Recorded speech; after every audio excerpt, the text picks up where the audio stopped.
Alright, so I never thought I'd be the guy posting on here, but after what happened last week, I need to vent.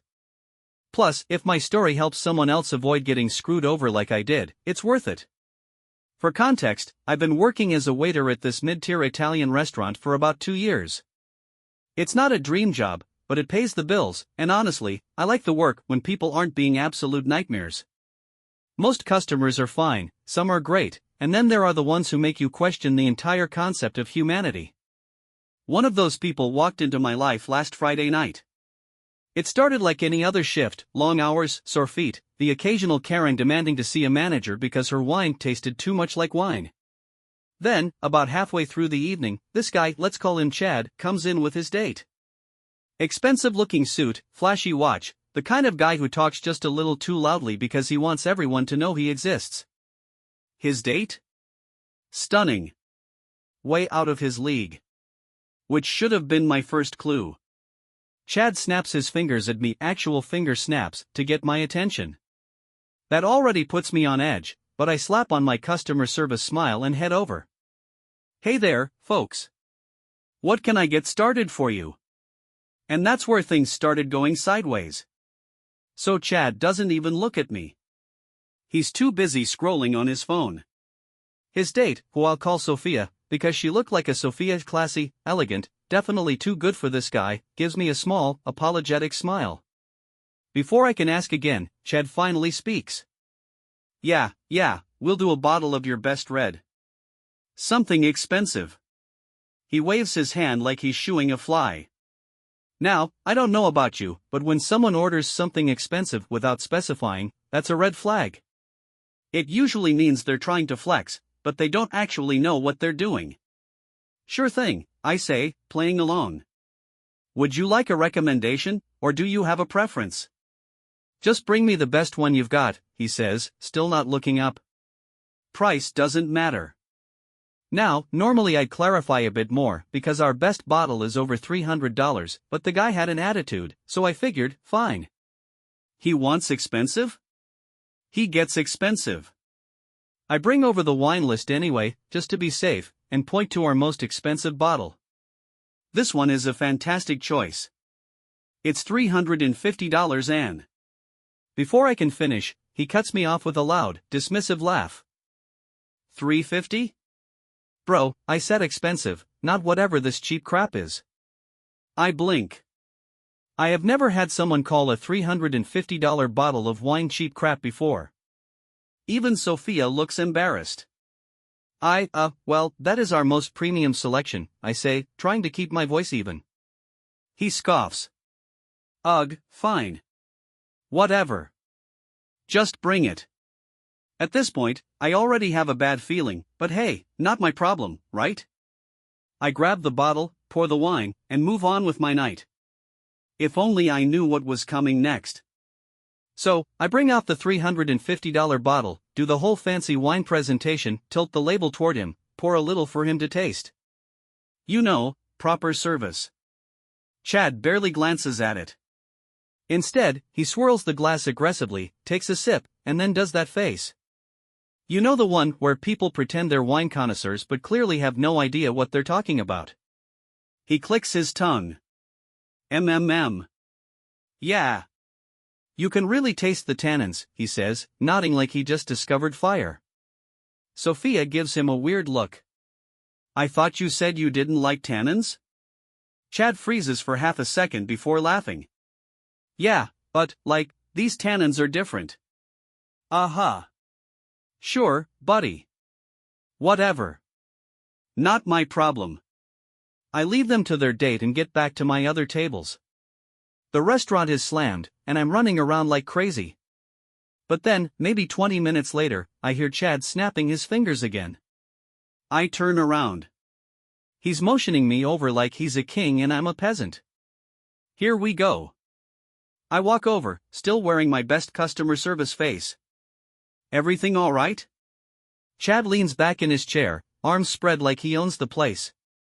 Yeah, so, we'll take the filet mignon medium rare, and make sure it's actually medium rare, not whatever overcooked garbage you guys usually serve. All right. Rude, but fine. I note it down. And for you? I ask Sophia. She gives me a polite smile. I'll have the salmon, please. I nod. Great choices. I'll get those right in for you. But as I'm about to leave, Chad smirks and adds, "Oh, and go extra light on the seasoning." I don't trust chefs at places like this to know what they're doing. Now, I don't know what places like this means, but I'm already starting to suspect this guy is trouble. And oh, I had no idea how much worse it was going to get. So I put in their order and try to shake off the irritation. I deal with difficult customers all the time, no big deal. Plus, Sophia seems nice enough, and I figure maybe she's just stuck on a bad date. The food comes out, and I make sure everything is perfect. The fillet is exactly medium rare, the salmon is plated beautifully, and I even asked the chef to go easy on the seasoning like Chad wanted. No way he can complain, right? Wrong. Chad cuts into his steak, chews dramatically, then sighs like the weight of the world is on his shoulders. Ugh. See, this is what I was talking about. This is definitely more medium than medium rare. I look at the steak. It's perfectly medium rare. I know because I literally watched the chef slice into it before sending it out. I'm really sorry about that, I say, keeping my voice even. Would you like me to have the kitchen remake it? Chad sighs again, shaking his head. Nah, forget it. I don't have time to wait around for people to fix their mistakes. Sophia looks uncomfortable. It looks fine to me, she mumbles. I offer to get them anything else, but Chad just waves me away, acting like he's doing me a favor by not sending it back. Fine. Whatever. They finish their meal. Chad, by the way, eats the entire steak he just complained about, and I bring them the check. And that's when things start getting real shady. Chad glances at the bill, raises an eyebrow, and lets out a low whistle. Damn, $350 for a bottle of wine? That's kinda steep. I freeze. Excuse me? He literally told me to bring the most expensive bottle. He laughed at the price. And now it's suddenly a problem? Something tells me this guy is about to pull something, but I don't know how bad it's going to be yet. Chad stares at the bill like he just saw his bank account hit zero. Then, he chuckles and shakes his head. Man, I thought you were joking about that price. You seriously charged me $350 for a single bottle? I keep my voice level. Yes, sir. That's the one you requested. I showed you the price before bringing it out. He leans back, rubbing his chin like he's deep in thought. Yeah, see, I don't think I actually ordered that. I just said I wanted something nice. You kinda just assumed I wanted the most expensive one. Oh. That's what we're doing now. Sophia shifts in her seat, looking really uncomfortable. Wait, didn't you literally ask for the most expensive one? Chad waves her off. Yeah, but I meant, like, a good one, not some overpriced scam. He turns back to me. You guys should really warn customers when something is this expensive. I take a deep breath. I did, sir. I even pointed out the price before opening it. His expression doesn't change. Nah, man. I don't think you did. And honestly, I don't feel comfortable paying for something I didn't actually agree to. And there it is. The scam. The classic pretend you didn't know the price trick to get out of paying. I've seen it before, but never this blatant.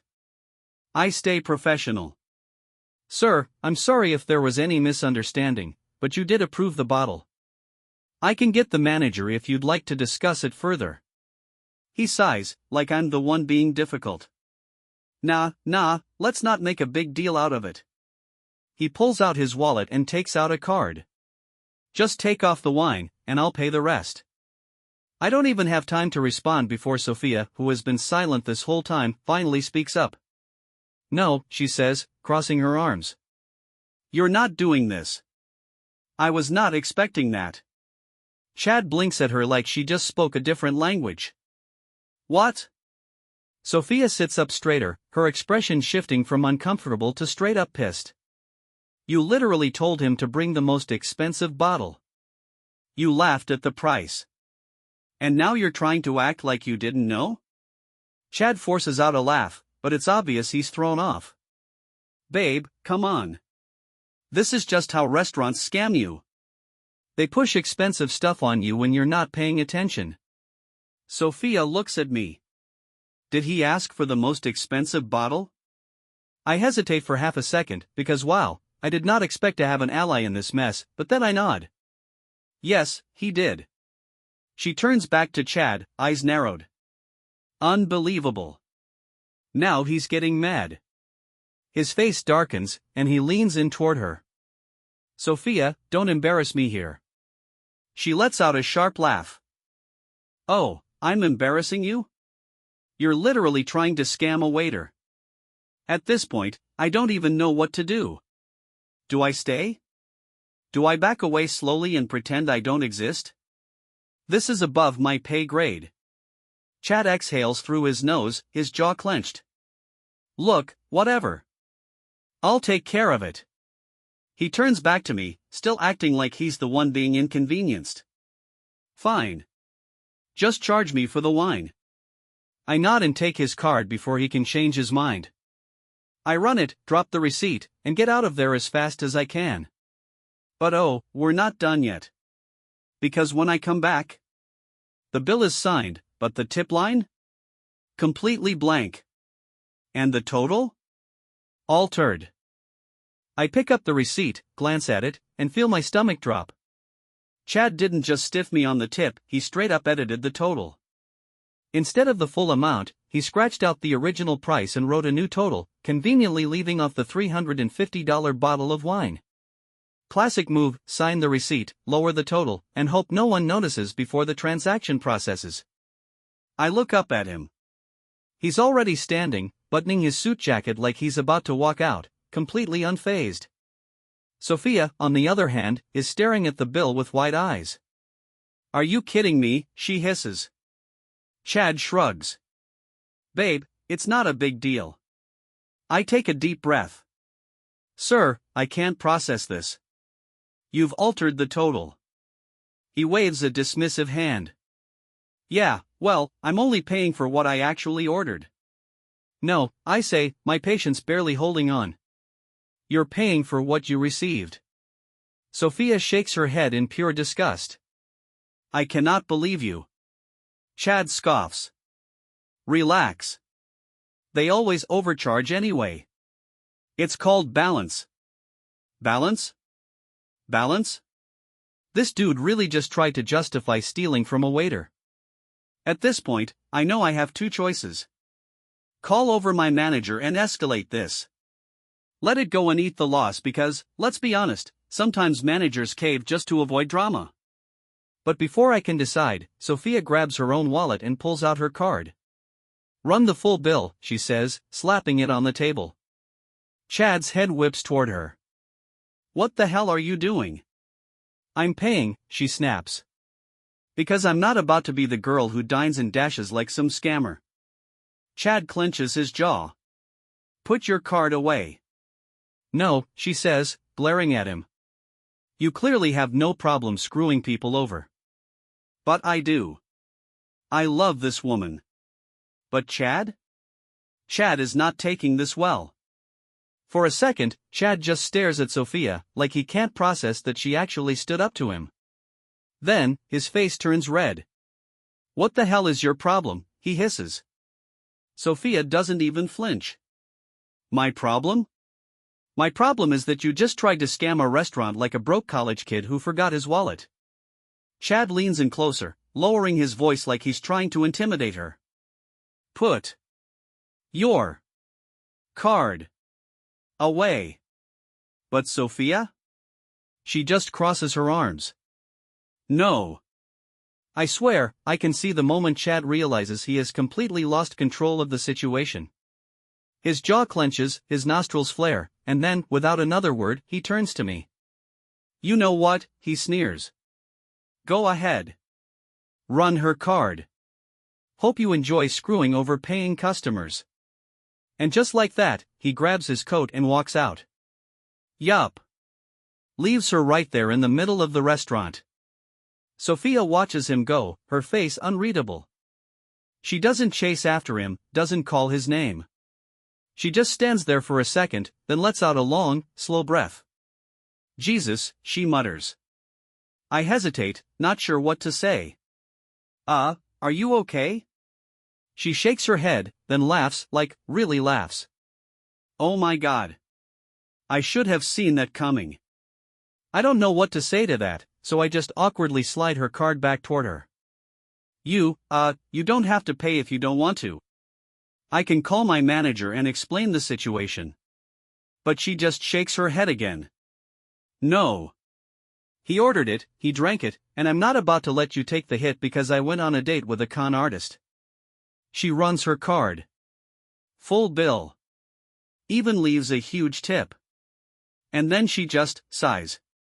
Well, she says, tucking her card away, that's the last time I let my friend set me up on a blind date. I have so many questions. After running her card, I hand Sophia the receipt.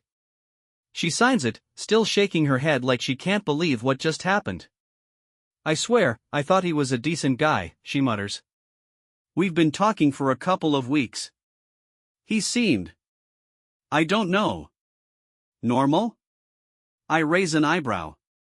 He snapped his fingers at me the second he sat down. She groans.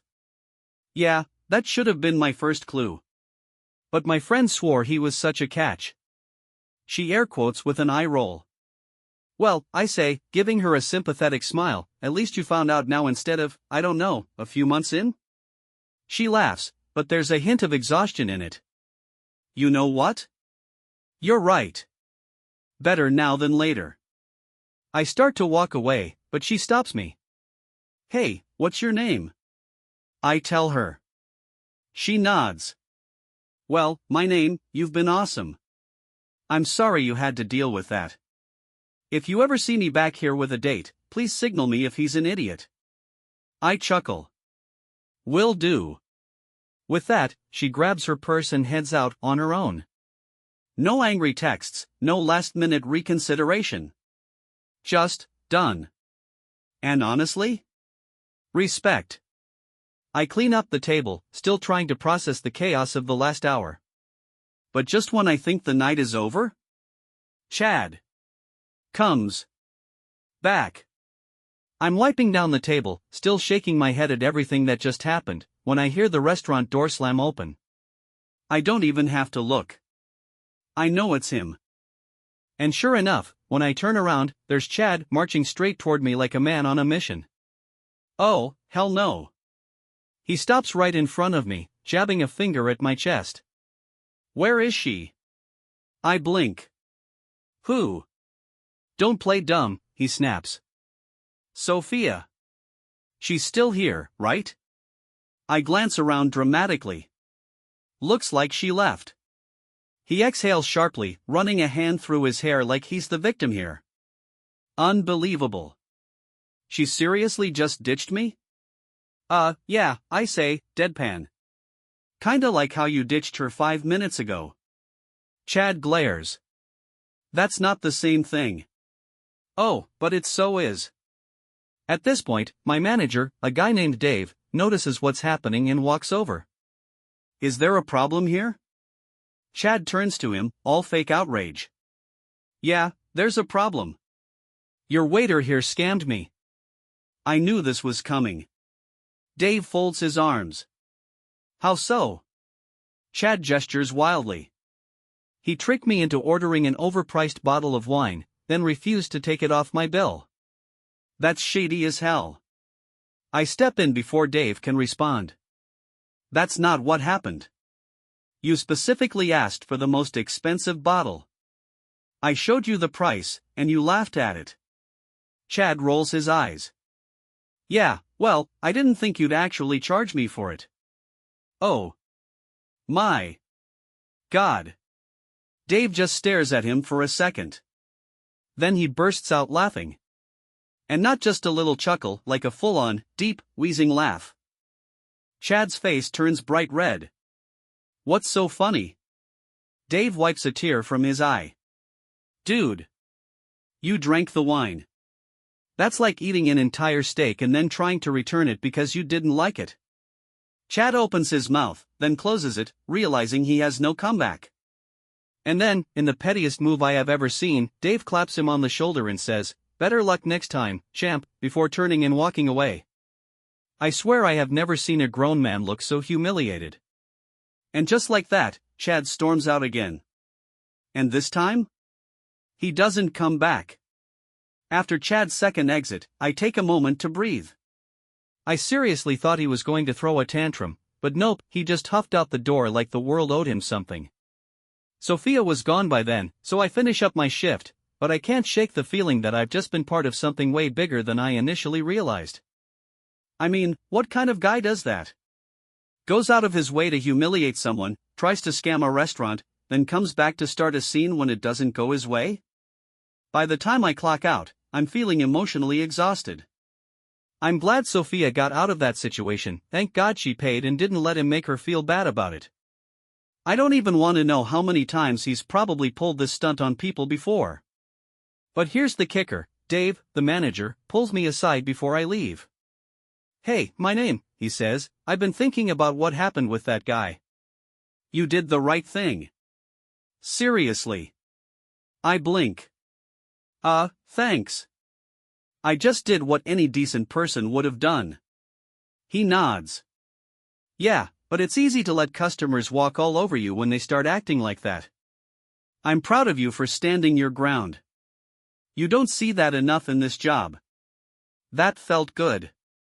I didn't realize it at the time, but standing up to Chad and calling out his bullshit was way more of a power move than I gave myself credit for. As I'm walking out of the restaurant, I get a text from Sophia. Sophia. Hey, I just wanted to say thank you again for handling that. If it weren't for you, I honestly think I would have let him convince me I was the problem. I'm glad you didn't let him get away with it. I owe you one. We should grab a drink sometime. Maybe with a guy who knows what tannin means, face with tears of joy wine glass. I smile to myself. I don't even know if I want to be friends with her outside of the work context, but I really respect how she handled things. And you know what? I'm proud of myself too. Looking back, I've got a few takeaways from this whole experience. People are weird when they think they can scam you, especially if they think they have the upper hand. Chad acted like he could get away with anything because he thought he was better than the situation. The truth is, there are always people who will try to take advantage of you if you let them. Don't let people walk all over you, no matter how uncomfortable it gets. I could have just let him slide, but instead, I called him out. Not aggressively, but firmly. Sometimes standing your ground is all it takes to turn a situation around. Know when to cut your losses. Sophia knew Chad wasn't worth her time, and she walked away. She paid, she tipped, and she moved on. That's a power move in itself. And finally, if you ever have a guy who orders the most expensive bottle of wine, complains about it, then tries to get you to remove it from the bill, trust your gut. Call the manager. You're not going to win with people like that. Conclusion, what I'd tell others. If you're ever in a similar situation, whether you're in a restaurant or just dealing with someone who's clearly trying to get one over on you, don't be afraid to stand up for yourself. Don't let them talk you down. Sometimes, they need to realize that no one is going to let them get away with being a jerk. And honestly, don't waste your time on people like Chad. Life's too short to deal with someone who's rude, manipulative, and clearly thinks they're above everyone else. At the end of the day, you deserve respect. That's the story. Hope you guys enjoyed it, and maybe learned a little something about standing up for yourself.